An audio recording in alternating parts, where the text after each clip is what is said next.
Internal refractory failure leads to unprotected steel on the inside of the shell, causing hot spots on the external shell. Left unattended, hot gas is also able to penetrate the interface between the shell and refractory. The high temperature oxidizes the metal and, over time, creates a void in the shell.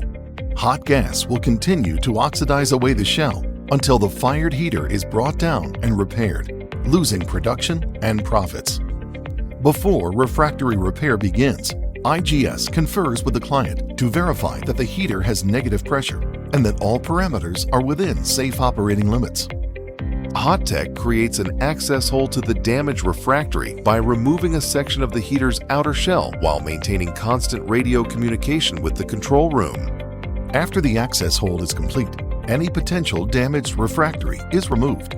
Hot-tek baskets and/or plates constructed of high alloy stainless steel are strategically staged and then welded in place, creating a structured foundation for the refractory installation. Unknown refractory failures can be repaired online without the need to crash the heater or impacting production. Hot-tek has a variety of repair solutions for most negative pressure environments.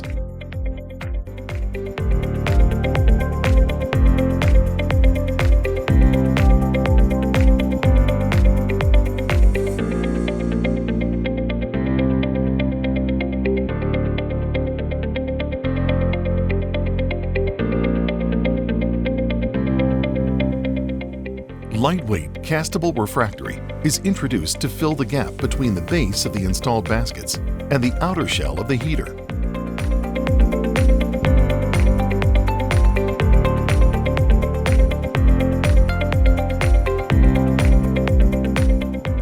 After the refractory is properly cured, a steel plate is welded in place, completing the online refractory repair.